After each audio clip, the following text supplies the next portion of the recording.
तो बेटा कल जो हम लोगों ने लेक्चर पढ़ा था उसी को हम कंटिन्यू कर रहे हैं। कल हम लोगों ने पढ़ा था मनी बेसिकली आपके पास होती क्या है, मनी की टाइप्स कौन कौन सी हैं, ठीक है। सॉरी टाइप्स नहीं देखी थी हम लोगों ने, वैल्यूएशन देखी थी मनी के फंक्शंस देखे थे। आज इसी लेक्चर को हम कंटिन्यू करेंगे। आज सबसे पहले हम देखेंगे काइंड्स ऑफ मनी, कि मनी की कौन कौन सी काइंड्स हैं, ठीक है। तो सबसे पहले आपके पास आई थी मेटालिक मनी। मेटालिक मनी मैंने आपको कल बता दिया था, ये इन द फॉर्म ऑफ आपके पास जो है वो कॉइन्स होती है, जैसे लाइक सिल्वर के कॉइन्स हो गए, गोल्ड के कॉइन्स हो गए। इसी को फर्दर एक्सटेंड करते हुए हम देखेंगे कि मेटालिक मनी के आगे से दो फर्दर टाइप्स आपके पास आ रही हैं, ठीक है। सबसे पहले मेटालिक मनी रिवाइज करती हूँ मैं। मेटालिक मनी आपके पास क्या है? मेटालिक मनी जो है आपके पास मेटल से बनी होती है, जैसे लाइक गोल्ड कॉइन, कॉपर, या इसके अलावा जितने भी आपके पास कीमती जो हैं वो पत्थर होते हैं, या इसके अलावा आपके पास जो मेटल्स होते हैं उनसे जो आपके पास करेंसी बनी होती है, कॉइन्स बने होते हैं, उसको मेटालिक मनी कहा जाता है। और मेटालिक मनी जो है आगे से दो टाइप्स फर्दर इसकी जो है वो डिवाइड हो रही हैं। First one is standard metallic money and second one is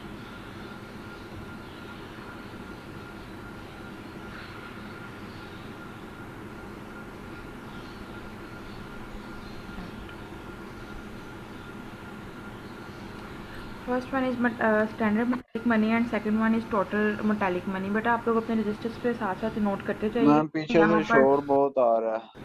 बेटा मेरे पीछे बिल्कुल भी शोर नहीं है, कि देखें किसी और का माइक तो अनम्यूट नहीं है, मेरे पीछे बिल्कुल शोर नहीं है। मेटालिक मनी आपके पास बड़ा रजिस्टर पे साथ साथ नोट करते जाइएगा। मैं आपको एक्सप्लेनेशन बता रही हूँ। मेटालिक मनी में आपके पास दो टाइप्स आ रही हैं, standard metallic money and token metallic money, ठीक है। स्टैंडर्ड मेटालिक मनी आपके पास एक ऐसी मनी है जिसकी जो फेस वैल्यू है, फेस वैल्यू का मतलब होता है जो वैल्यू ऊपर लिखी हो, ठीक है, उसकी फेस वैल्यू जो है उसकी इंस्टिंक्ट वैल्यू के इक्वल होती है। जस्ट लाइक अगर मैं बात करूँ कि मेरे पास एक सिक्का है, ठीक है, वो सिक्का 5 रुपये का है, तो उसको बनने में भी 5 रुपये लगे होंगे, मतलब उसकी जितनी उसके अमाउंट उसको बनाने में लग रही है उतनी ही उसके ऊपर लिखी हुई है। उसकी फेस वैल्यू और उसकी प्रोडक्शन वैल्यू जो है वो सेम है। लेकिन दूसरी तरफ हमारे पास token metallic money. Token metallic money की जो फेस वैल्यू होती है वो ज़्यादा होती है इंस्टिंक्ट वैल्यू से, उसकी प्रोडक्शन वैल्यू से।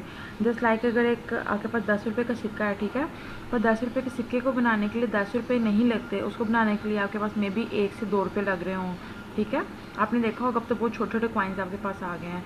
तो जो कॉइन के ऊपर वैल्यू लिखी हुई है वो ज़्यादा है किससे? उसकी ओरिजिनल वैल्यू से। तो यहाँ पे मैं शॉर्ट से आपको समरी लिख देती हूँ इसके आगे। यहाँ पे कि इसकी फेस वैल्यू जो है वो इक्वल होती है इसकी इंस्टिंक्ट वैल्यू से,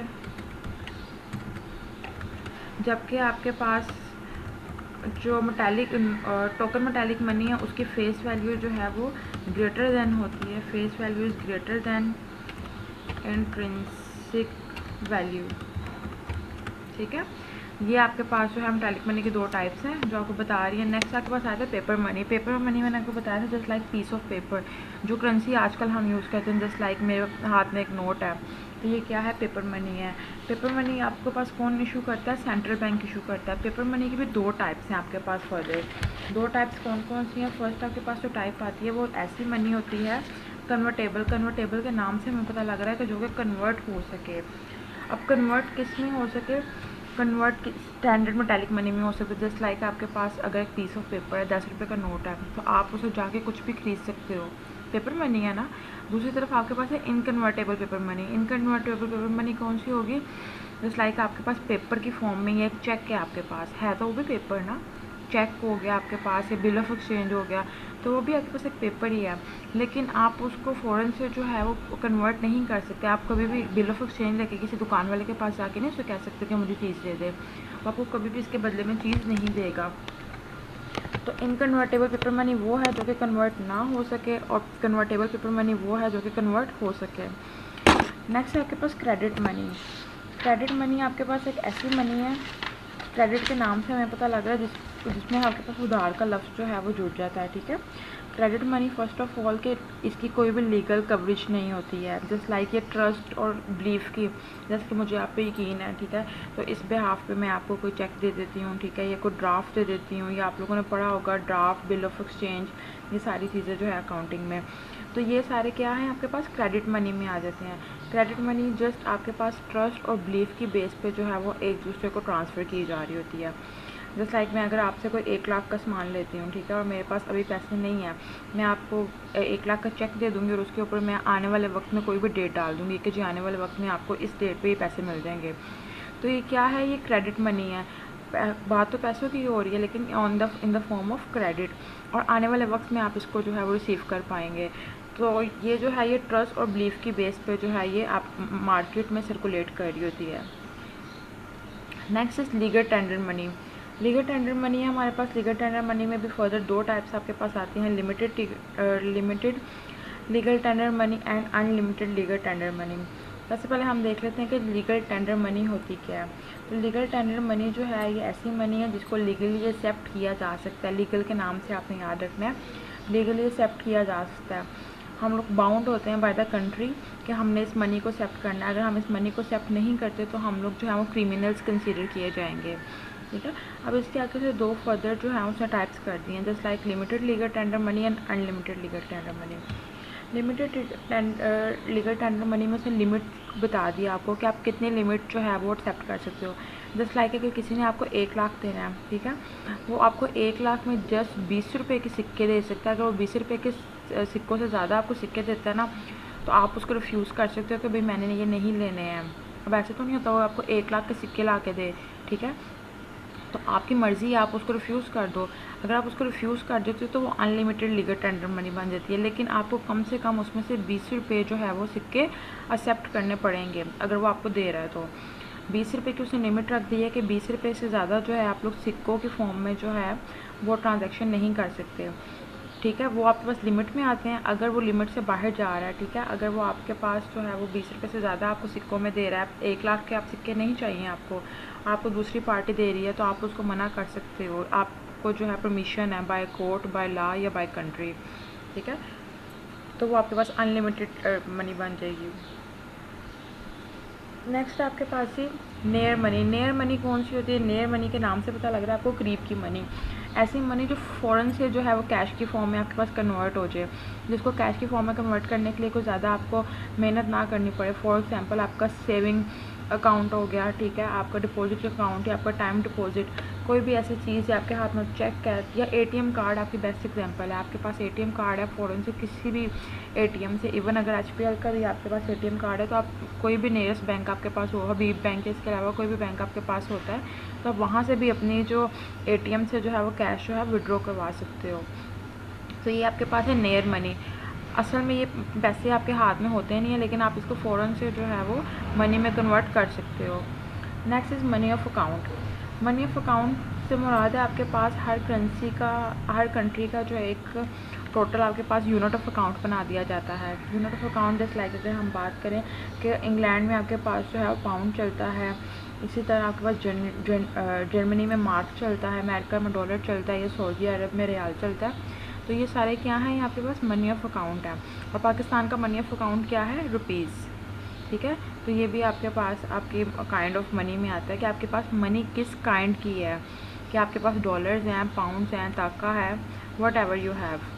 next is foreign exchange. Foreign exchange से आपके पास मुराद है, फॉरेन एक्सचेंज आपके पास वो करेंसी होती है जो कि आपके पास आपकी अपनी करेंसी को और दूसरी करेंसी को स्टेबल कर रही होती है।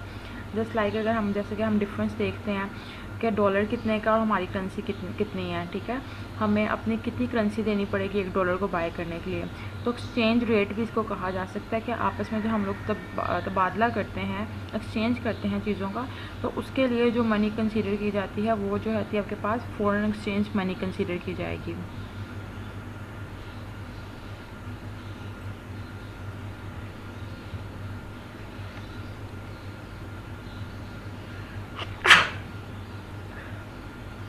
Next is characteristics of good money. Characteristics of good money में आपके पास आता है कि कौन से पैसे ऐसे हैं, हम लोगों ने कितनी टाइप्स ऑफ मनी पढ़ी हैं, ठीक है, इसमें से कौन से पैसे ऐसे हैं जिसको हम जनरली जो है वो कंसीडर करेंगे कि जी ये हमारे पास अच्छे पैसे हैं या इस तरह की करेंसी हमारे पास होनी चाहिए, ठीक है। तो सबसे पहले हमारे पास कैरेक्टरिस्टिक्स ऑफ गुड मनी में आता है कि आपके पास वो पैसे हों जो जनरली एक्सेप्टेबल हों।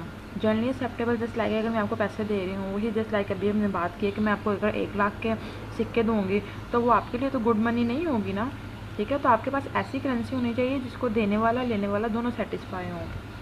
तो ऐसी करेंसी आपके पास गुड करेंसी कंसीडर की जाएगी जो जनरली एक्सेप्टेबल हो, जिसको जो है वो आसानी से कबूल कर लिया जाए।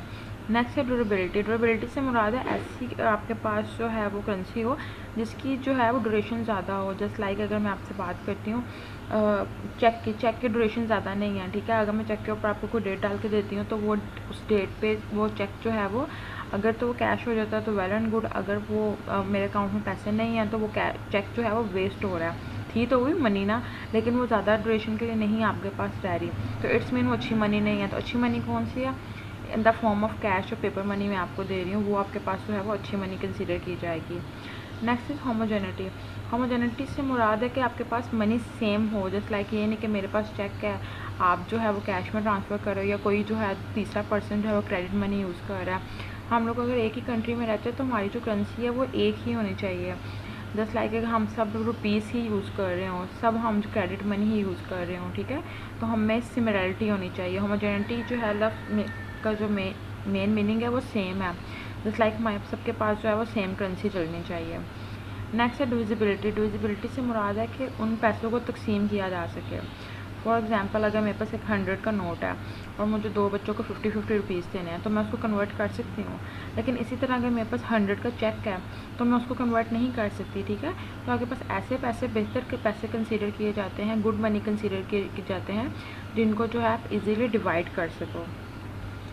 Next is convertibility. कन्वर्टेबिलिटी आपको बताती है कि आपके पैसे कन्वर्ट हो सकें। जस्ट लाइक अगर आपने अपने पैसे चेक के आपके पास तो चेक जो है वो कैश हो सके, ठीक है, तो आपके पास वो जो है वो अच्छी कन्वर्टेबिलिटी में आ जाएगा। रिकॉग्नाइजेबिलिटी आपके पास, रिकॉग्नाइज कहते हैं किसी चीज़ को पहचानना। आपके पास ऐसे पैसे होने चाहिए जिसको देख के आपको पता लग रहा हो कि जी हाँ जी ये इतने का नोट है, ठीक है, क्या इतनी ये वर्थ रखता है। फॉर एग्जांपल आपके पास कोई स्टाम्प पेपर हो, ठीक है, उसके ऊपर आपको पूरा पढ़ना पड़ेगा, आपको पता लगेगा फिर बाद में कि ये स्टाम्प पेपर कितने मनी के जो है वो गेंस बना हुआ है। लेकिन आपको पीस ऑफ पेपर में वो आपके पास बिल्कुल ऊपर प्रॉपरली कई जगह पे लिखा हुआ नज़र आएगा। इवन आप 10 का नोट भी देख लो कि ये 10 रुपीज़ का नोट है। तो ऐसी करेंसी होनी चाहिए जो ईजिली रिकॉग्नाइजेबल हो। Next is reasonable quality. आपके पास जो है वो रीज़नेबल क्वालिटी हो पेपर की, पेपर आपके पास अच्छा होना चाहिए। जैसे ये नहीं कि आपके पास, अक्सर आपने देखा हो कि हम अगर किसी से कोई चीज़ एक्सचेंज करते हैं वो फटा हुआ नोट दे देते हैं, हम उसको लेने से इनकार कर देते हैं, ठीक है। तो आपके पास जो नोट है वो एक अच्छी क्वालिटी का होना चाहिए। स्टेबिलिटी होनी चाहिए हमारे पास नोट की। नेक्स्ट है शुड नॉट भी आएगा,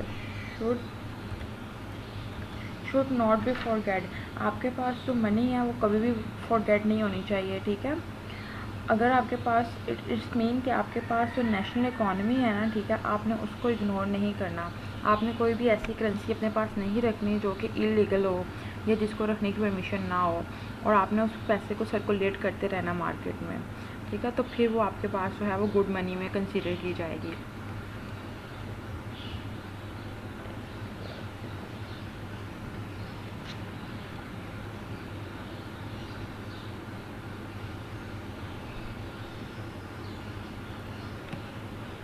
बेटा आप लोग की टोटल स्ट्रेंथ 20 तो नहीं है, सारे बच्चे क्लासेस क्यों नहीं ले रहे हैं? CR GR बेटा इस चीज़ को मेक श्योर करेंगे सब स्टूडेंट्स जो हम क्लासेस लें। नेक्स्ट आपके पास है जी क्वांटिटी थ्योरी ऑफ मनी। अब हम बात करेंगे मनी की एक थ्योरी की। मनी की एक थ्योरी है quantity theory of money. Professor Taussig की यहाँ पर डेफिनेशन आपको नज़र आ रही है। ये थ्योरी आपको बताती है, पहले मैं आपको उर्दू में बता देती हूँ फिर इसको हम इंग्लिश में करते हैं। ये थ्योरी आपको बताती है जब हम पैसे की मिकदार को बढ़ा देते हैं ना, ठीक है, तो उसकी वैल्यू जो है वो कम हो जाती है। इसको हम लोगों ने पहले मेरी क्लास में डिस्कस किया हुआ है। जस्ट लाइक अगर आपके पास जो है वो अगर 1 लाख है, ठीक है, तो आपको उस 1 लाख की कीमत नहीं होगी, आपके लिए वो 1 लाख जो है वर्थ नहीं रखता, जबकि वो 1 लाख वो किसी फैमिली के लिए बहुत ज़्यादा वर्थ रखता होगा। जैसे जैसे पैसे बढ़ते जाते हैं उसकी वैल्यू जो है वो कम होती जाती है। इसी तरह हम यहाँ पर आपकी डेफिनेशन आप पढ़ेंगे कि ये थ्योरी आपको क्या बता रही है, double the quantity of money and other things being equal. अगर हम किसी चीज़ की क्वांटिटी डबल कर दें, ठीक है, किसकी, मनी की क्वांटिटी डबल कर दें और बाकी सब चीज़ों को कांस्टेंट रखें, तो क्या होगा, प्राइस भी डबल हो जाएगी, ठीक है, क्वांटिटी जैसे जैसे बढ़ेगी प्राइस भी डबल हो जाएगी। लेकिन क्या होगा, value of money 1/2, value of money जो है उसकी हाफ़ हो जाएगी। इसी तरह अगर हम half the quantity of money करें, हम क्वांटिटी ऑफ मनी को हाफ़ कर दें बाकी चीज़ों को कांस्टेंट रखते हुए, तो प्राइस भी 1/2 हो जाएगी और आपके पास जो वैल्यू ऑफ मनी है वो डबल हो जाएगी। जस्ट लाइक आप कह लो इन्वर्स रिलेशनशिप है किसके दरमियान में, क्वांटिटी ऑफ मनी के और वैल्यू ऑफ मनी के दरमियान में। अगर एक चीज़ बढ़ती है तो दूसरी चीज़ जो है वो उससे हाफ़ हो जाती है। तो ये आपके पास जो है क्वांटिटी थ्योरी ऑफ मनी का कॉन्सेप्ट है।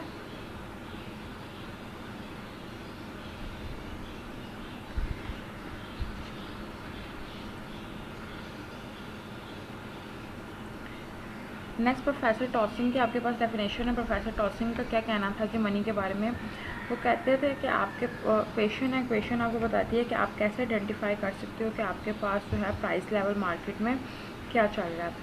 सबसे पहले आपने देखना कि आपके पास क्वेश्चन है क्या। क्वेश्चन आपके पास है P equals to capital M V plus M dash V dash divided by T। अभी जो डिवाइड बाई T है ना, ये ओवरऑल ये पूरे इसके नीचे है, ये मैं इसको हाईलाइट कर रही हूँ। इस पूरे के नीचे जो है वो T डिवाइड हो रहा है। इन दोनों को मल्टीप्लाई करना है, देन ऐड कर देना आपने इन दोनों के मल्टीपल से, और देन आपने T से डिवाइड करना है, जो टोटल ऊपर सारा सॉल्व करके देन एंड पे आपने डिवीजन करनी है। तो P यहाँ पर आपको बता रहा है प्राइस लेवल, कि आपके पास प्राइस लेवल क्या चल रहा है। वेयर आपके पास M जो है वो बता रहा है quantity of legal money. V stands for velocity of circulation of legal tender money. ठीक है, लीगल टेंडर मनी हम लोग पढ़ चुके हैं, ऐसी मनी जिसको हम लीगली एक्सेप्ट करने के लिए बाउंड है। M dash quantity of legal tender money, V dash velocity of circulation of credit money, और T जो है वो आपके पास टोटल ट्रांजैक्शन को बता रहा है कि टोटल ट्रांजैक्शन मनी की हो कितनी रही हैं। इसको हम न्यूमेरिकली वैल्यू पुट करके भी देख लेते हैं यहाँ पर।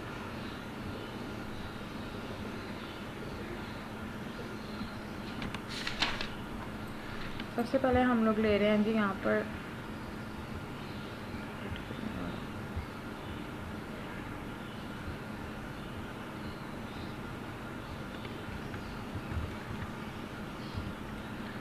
कैपिटल M हम लेते हैं जी 2000, सारी चीज़ें मैं ले रही हूँ। उसके बाद हम लेंगे M डैश ले लेते हैं जी,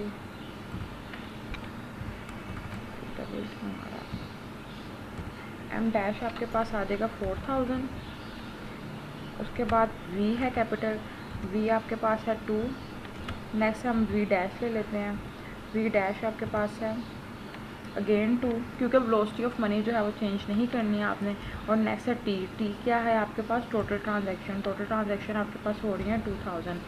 फॉर्मूला हम लोग पढ़ चुके हैं। फॉर्मूला आपके पास क्या था, simple P equals to MV plus M dash V dash, और इसको होल को हम लोगों ने डिवाइड करना है T से। अब इस इक्वेशन में हम अपनी सारी वैल्यूज़ 1 बाय 1 पुट करेंगे। सबसे पहले M कितना है आपके पास 2000, ठीक है। इसको मल्टीप्लाई कर देना हमने V से, मल्टीप्लाई बाय, इसको हम ब्रैकेट में रख देते हैं, पता लगता जाएगा कि मल्टीप्लाई हो रहा है। Multiply by 2 plus M dash की वैल्यू जो कि आपके पास है 4000, इसको मल्टीप्लाई कर देंगे V डैश से जो कि है 2, ब्रैकेट क्लोज, और इस पूरे को हम लोगों ने डिवाइड किससे करना है, T से। T आपके पास कितना है जी 2000। यहाँ पे हम नेक्स्ट स्टेप में चलते हैं। ये आपके पास हो जाएगा 2000 मल्टीप्लाई बाय 2 4000 प्लस, ऐसे करते हैं डायरेक्ट ही कर लेते हैं, 4000 प्लस 4000 को 2 से मल्टीप्लाई करेंगे 8000, टोटल आपके पास ये हो जाएगा 12000, एंड 12000 डिवाइड बाय 2000 6000। एक आपके पास वैल्यू आ गई थी 6000, ठीक है। इसी तरह ये आपके पास, इसको मैं अगर डिवाइड करूँ 12000 को 6000 से डिवाइड करूँगी तो 2000 से डिवाइड करूँगी तो आपके पास आंसर जो है वो 6 आ जाएगा। पहले जो प्राइस लेवल है आपके पास वो निकल रहा है 6 इस पूरे क्वेश्चन को सॉल्व करने के बाद, ठीक है, 6 आ रहा है। दूसरे की अगर मैं बात करूँ, दूसरे में बात हम लोगों ने क्या किया, अकॉर्डिंग टू डेफिनेशन हम लोगों ने करना क्या है, सारी चीज़ों को सेम रहने देना है। जस्ट हम लोगों ने अपना जो प्राइस लेवल है उसको डबल कर देना है। प्राइस लेवल क्या है, मनी, जस्ट लाइक अब यहाँ पे हम मनी कितनी कर देंगे 4000, और यहाँ पे क्या कर देंगे 8000। अगर इसी को मैं 4000 और 8000 को यहाँ पे रिप्लेस करूँ तो 4000 यहाँ पे कर देते हैं 8000, 4000 मल्टीप्लाई बाय 2 8000 हो जाएगा, और 8000 मल्टीप्लाई बाय 2 हो जाएगा आपके पास ही 16000 और 8000 24000, 24,000 को जब 200 से डिवाइड करूँगी तो आपके पास आंसर क्या आ जाएगा 12।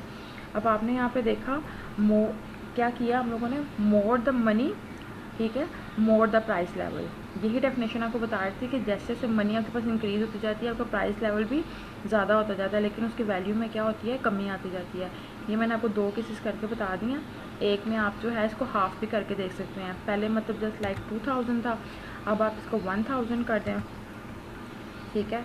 और यहाँ पे जो फर्स्ट बिल्कुल हम लोगों ने लिया था वो 4000 था, यहाँ पे हम इसको 2000 कर देते हैं। हाफ करना ना, सिंपल, यहाँ पर 1000 हो जाएगा, ये हो जाएगा 2000, ये हो जाएगा 2000 को 2 से मल्टीप्लाई करेंगे 4000 एंड 2000 6000 डिवाइड बाई 2000 आपके पास कितना आ जाएगा 3। जैसे जैसे आप मनी के लेवल जो है इंक्रीज़ करते जाएंगे आपका प्राइस लेवल भी इंक्रीज़ होता जाएगा, और जैसे जैसे आप उसको कम करते जाएंगे आपका प्राइस लेवल भी कम होता जाएगा। नेक्स्ट, इस थ्योरी की जो है अजप्शंस हैं। अजप्शंस क्या होती हैं, जो कुछ चीज़ों को हमें ज्यूम करना पड़ता है। अगर हम उन अजप्शंस को नहीं रखेंगे तो जो आपकी थ्योरी है वो गलत कंसीडर की जाएगी। हम लोग पहले भी थ्योरीज पढ़ चुके हैं। थ्योरीज में आप जो है वो किस अजप्शंस आपको करनी पड़ती हैं, ज्यूम करना पड़ता है कि ये चीज़ ही है ऐसे ही रहेगी, ये चीज़ जो है चेंज नहीं हो सकती। सबसे पहले हम क्या ज्यूम कर रहे हैं कि quantity of good should not be change, quantity of good should not be change. Just like ये देखें आपने वी हम लोगों ने क्या किया था, अपना फिक्स रखा था, 2 रहा, ठीक है। क्वांटिटी आप लोग नहीं चेंज कर सकते। दूसरा वो आपको बता रहा है जी, आपके पास जो अजप्शन जो है velocity of circulation should not be change, we आपके पास सेम रहेगा, क्वांटिटी आपके पास चेंज नहीं होगी। Quantity of barter system should not be change. अगर हम इसको बार्टर सिस्टम के लिए भी यूज़ करें इस थ्योरी को, अभी तो मनी के लिए यूज़ कर रहे हैं ना, मनी से पहले हम बार्टर सिस्टम पढ़ चुके हैं, तब भी उसको हमने चेंज नहीं करना। Money should be in use, money की जो है वो यूज़ में रहे। यूज़ में रहने से मुराद है कि इसकी जो ट्रांजैक्शंस हैं, ठीक है, ट्रांजैक्शंस आप लोगों ने पढ़ा होगा अकाउंटिंग में, डीलिंग बिटवीन 2 पर्सन, तो मतलब ट्रांजैक्शंस उसकी होती रहे। ये नहीं कि आप लोग मनी को सेव कर लो, अगर आप मनी को सेव कर लेते हो तब भी आपका जो ये आपकी थ्योरी है ये वैलिड नहीं रहेगी। Money should be in circulation, ठीक है।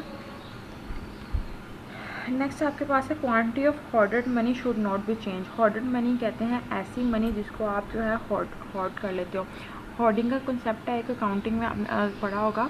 हॉर्डिंग का मतलब होता है जरखेज़ा कर लेना किसी चीज़ को। जैसे कि अभी आपने सुना होगा रमज़ान में जो है वो चीनी के रेट काफ़ी ज़्यादा हाई हो गए हैं, तो इसके पीछे क्या वजह थी, जितने भी आपके पास शुगर सप्लायर थे उन्होंने स्टॉक कर लिया था कि जी हम लोग आने वाले वक्त में इसको महंगा बेचेंगे, ठीक है। तो जो हॉर्डिंग है वो आपके पास इस थ्योरी के ऊपर जो है वो वैलिड नहीं है। तो हमने ज्यूम करना है कि होर्डिंग जो है वो ना की जाए, होर्डिंग में कोई भी चेंजिंग ना आए, जैसे आपके पास सप्लाई चल रही है सर्कुलेशन में वैसे ही चलती रहे। अगर ऐसा होता रहेगा देन आपके पास थ्योरी जो है वैलिड होगी, अदरवाइज़ आपकी जो थ्योरी है वो इनवैलिड कंसीडर की जाएगी।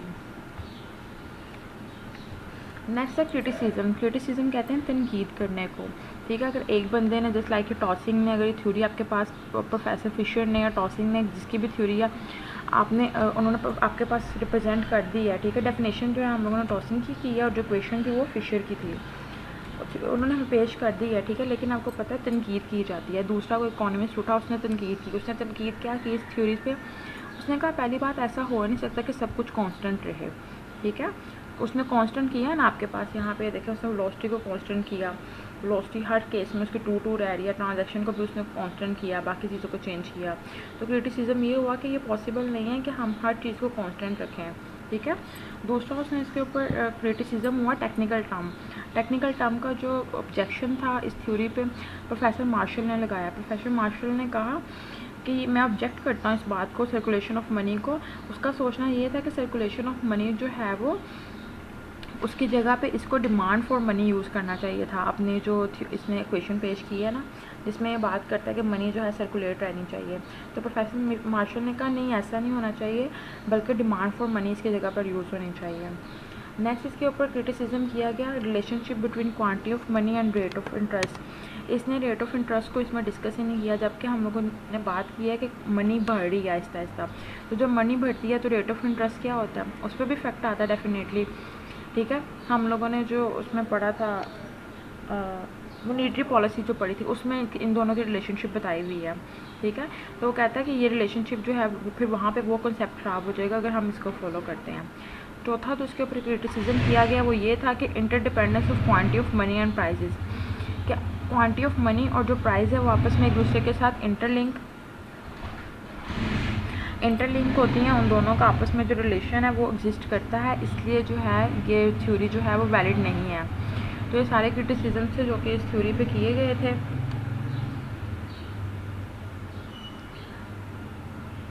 आज जो हम लोगों ने पढ़ा वो हमारे पास काइंड ऑफ मनी है, ठीक है। आगे उसके फर्दर टाइप्स हैं, उसके बाद हम लोगों ने देखा कि बेस्ट मनी आपके पास कौन सी है। क्वांटिटी थ्योरी ऑफ मनी की हमने बात की कि जैसे जैसे मकदार बढ़ती जाती है उसकी प्राइस भी बढ़ती जाती है लेकिन उसके वैल्यू में कमी आती जाती है, ठीक है। देन हमने उसकी इक्वेशन देखी और उसको न्यूमेरिकली हम लोगों ने प्रूफ भी किया कि कैसे कैसे मनी के बढ़ने से उसकी वैल्यू कम होती है। उसके बाद हम लोगों ने इसके एग्जप्शंस और इसके क्रिटिसिज्म देखे हैं। बट आप लोगों का क्वेश्चन है तो आप लोग कर सकते हैं। जी स्टूडेंट्स, एनी क्वेश्चन? अगर नहीं है तो फिर मैं करती हूँ क्वेश्चंस। आयशा अहमद बेटा आप बताइएगा लीगल टेंडर मनी क्या होती है? आयशा अहमद बेटा जो स्टूडेंट क्लास स्किप कर रहे हैं ना इनकी अटेंडेंस मार्क नहीं होगी। मैंने अटेंडेंस ड्यूरिंग लेक्चर आप लोग की लिया है, एक और एक का मैं एंड पे लूँगी और उन दोनों को टैली किया जाएगा। जो स्टूडेंट पूरी क्लास लेते हैं जैसे उनकी अटेंडेंस मार्क होगी।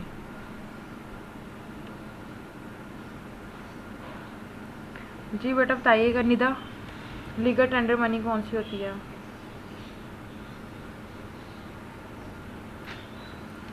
Students are you listening me? Yes ma'am.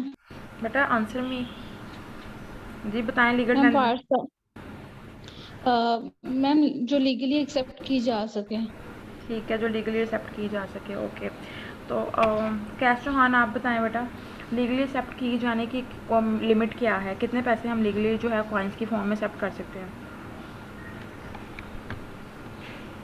Sorry ma'am दोबारा बताइएगा, सुना नहीं मैंने। बेटा कितनी अमाउंट जो है हम लोग कॉइन्स की फॉर्म में एक्सेप्ट कर सकते हैं? इससे ज़्यादा अगर कॉइन्स हमारे पास हमें दिए जाएँ, ठीक है, तो हम उसको रिफ्यूज़ कर सकते हैं। कितनी अमाउंट है वो? निशा सरफराज आप बताओ। निशा सरफराज बेटा जल्दी जल्दी बताएं, मैंने आप लोग की अटेंडेंस मार्क करनी है, जो जो मुझे आंसर देगा। मैम दे सकते। जी बेटा दोबारा बोलना। मैम 20 हाँ सिक्के जी, हम कर हाँ जी, सकते हैं। 10-20 जो कॉइन्स हैं वो हम एक्सेप्ट कर सकते हैं। 20 कॉइन्स से ज़्यादा अगर हमें कोई कॉइन्स दे रहा हो तो हम लोग लीगली हमारे पास परमिशन है कि हम लोग उसको रिफ्यूज़ कर सकते हैं कि हमने वो एक्सेप्ट नहीं करने। नेक्स्ट मलिक खलील बेटा आप बताइएगा थ्योरी का क्या कॉन्सेप्ट था? क्वांटिटी थ्योरी ऑफ मनी हमें क्या कहती है? किंजुल ईमान आप बताओ।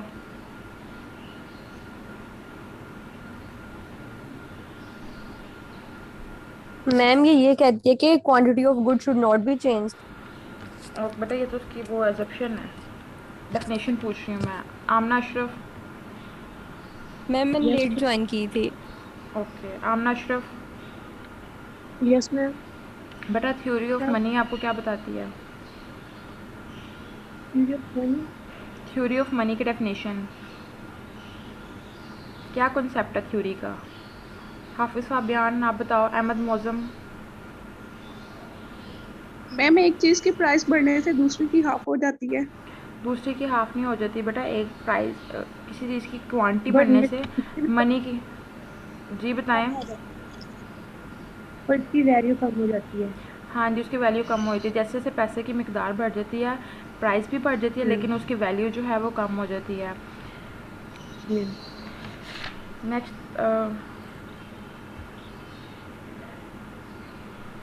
इफ्रा बेटा आप बताओ। हम लोगों ने करेक्टरिस्टिक्स ऑफ गुड मनी पढ़े हैं, ठीक है। करेक्टरिस्टिक्स ऑफ गुड मनी में डिविजिबिलिटी से क्या मुराद है?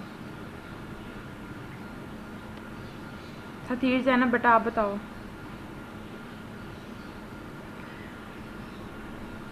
अरीशा अरीशा कलीम। हसन अजीज़। जी मैम क्या पूछा आपने? बेटा बेटा क्वेश्चन को आप सब सुने, मैं किसी से भी पूछ सकती हूँ, ठीक है। क्वेश्चन सबके लिए मैम है। मेरे से क्या पूछना है?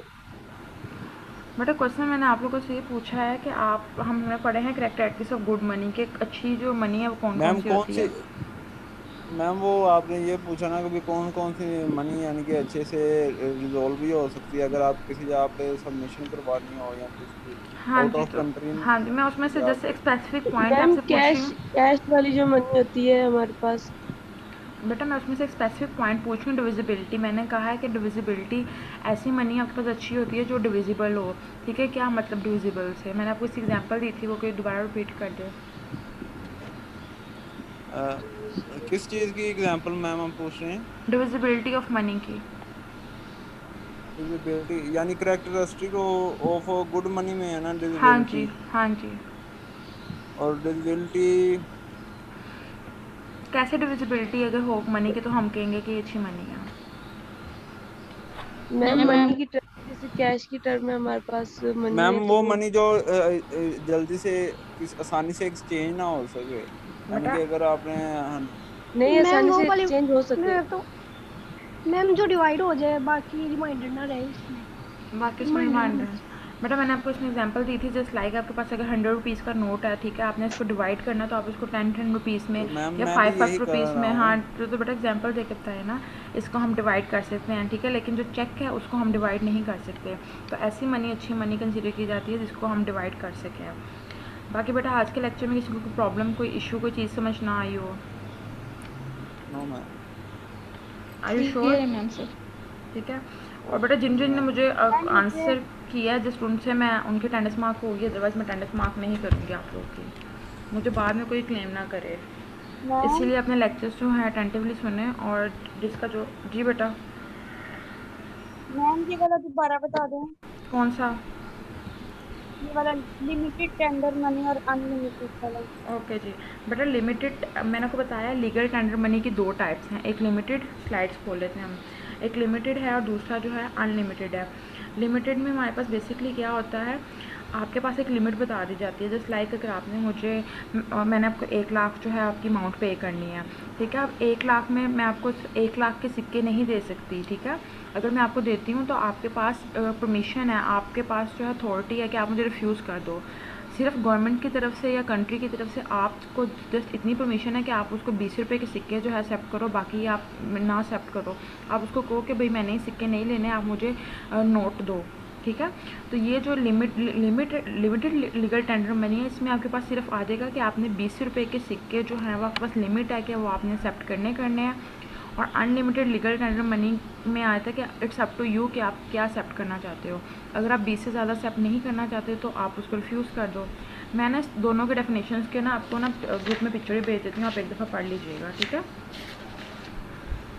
बाकी मैम सिर्फ अगर हमने लिमिटेड में, बुक लेनी हो हार्ड फॉर्म में तो कौन सी लेनी है?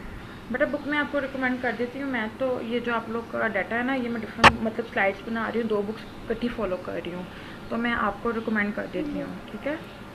अदरवाइज हाँ जी, कोसियानिस की वैसे बेस्ट है, फिर भी मैं आपको कौन सी देख है? लेते हैं। पहले आप लोगों ने मैनकिफ की ली है ना, कोसियानिस की बेटा, मैं आपको राइटर का नाम जो है ग्रुप में सेंड कर दूँगी, ठीक है। इसके अलावा बेटा किसी को question? Students any question? 1 minute is left.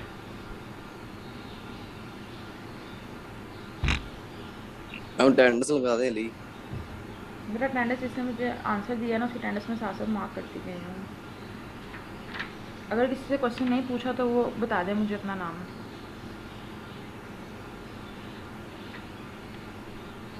Yes anyone? Ma'am मेरी कल वाली टेंडर मैम लगा मेरी भी दीजिए। अटेंडेंस लगा दीजिएगा। कौन बोला है? फाबियान? जी किसी सूरत नहीं, ना आपने कल मुझे रिस्पॉन्स दिया ना मुझे आपने आज कुछ बताया। मैम आप आज आपने पूछा ही नहीं। क्वांटिटी थ्योरी ऑफ मनी की डेफिनेशन बताओ। Quantity of money of theory का क्या कॉन्सेप्ट है?